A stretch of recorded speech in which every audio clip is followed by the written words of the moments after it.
Assalamualaikum warahmatullahi wabarakatuh. Welcome to Cahya Channel.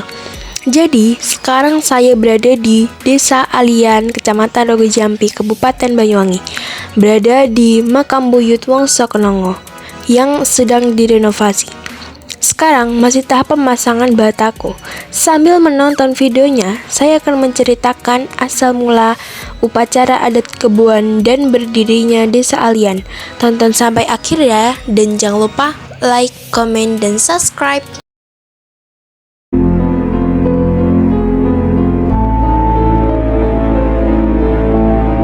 Saya hari ini akan menceritakan tentang asal muasal adanya upacara adat Kebon dan cikal bakal berdirinya Desa Alian. Konon diceritakan bahwa Desa Alian asal mulanya bernama Dukuh Karangmukti, yang pada zaman itu kelurahannya masih wilayah Desa Mangir. Dukuh Karangmukti terkenal dengan kesuburan tanahnya.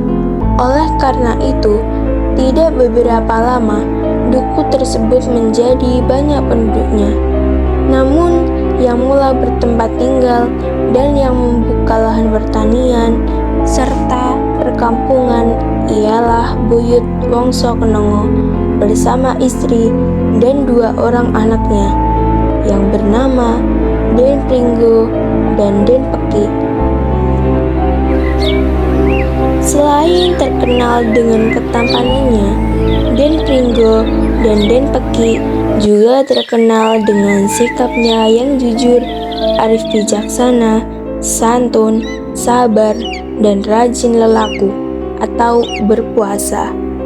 Dan itulah perilaku yang telah diajarkan oleh Ki Buyut Wongso Kenongo kepada kedua anaknya. Ki Buyut sangat disegani oleh masyarakat, sehingga dijadikanlah sebagai sesepuh sekaligus pemimpin dukuh tersebut.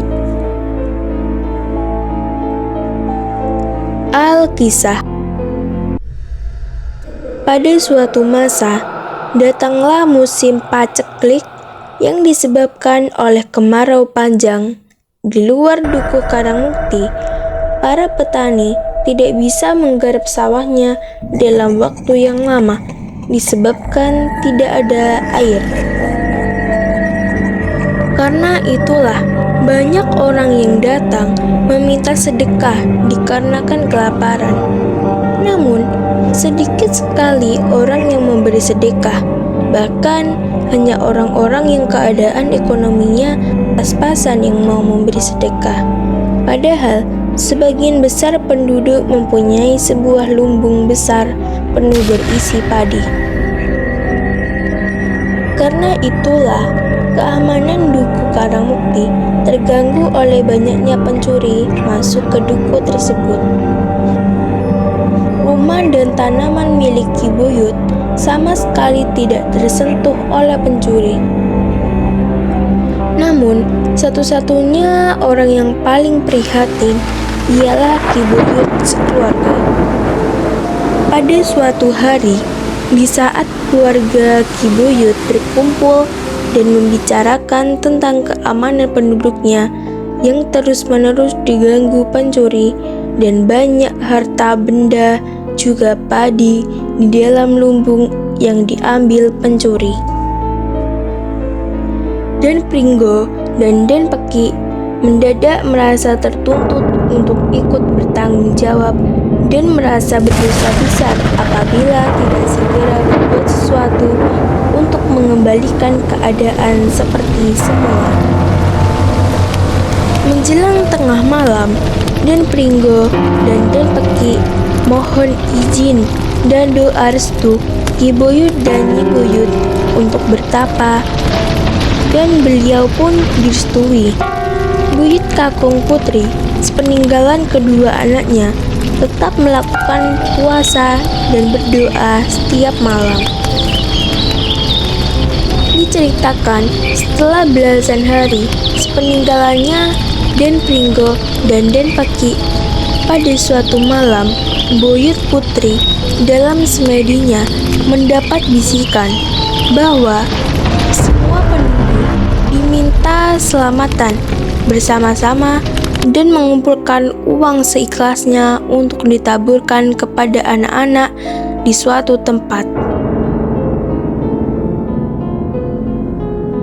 Beberapa hari kemudian, Den Pringgo dan Den Peki datang dan melapor hasil bertapanya kepada Ki Buyut. Den Peki menceritakan bahwa dalam semedinya merasa melihat langsung ada 2 orang pemuda, masing-masing membawa 2 ekor ayam jago yang di kakinya diberi sebuah pisau kecil atau yang disebut taji. Taji itu sangat runcing dan sangat tajam. Dibawa ke suatu kebun. Di situ terlihat ada sehelai tikar. Ada seorang laki-laki tua duduk menghadap ke sebuah teras dan 2 buah bokor. Bokor pertama berisi air dan bunga taman. Adapun bokor kedua, di dalamnya ada sebuah kendi berisi air. Yang keduanya dilandasi dan ditutup dengan selembar kain putih. Itulah yang terlihat oleh Den Peki di dalam semedinya. Begitu ayam dilepas, Den Peki terbangun dari semedinya.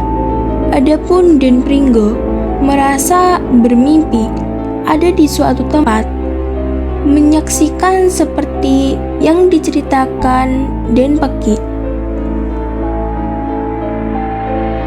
Terima kasih sudah menonton. Tekan lonceng notifikasinya agar tidak ketinggalan untuk kisah selanjutnya.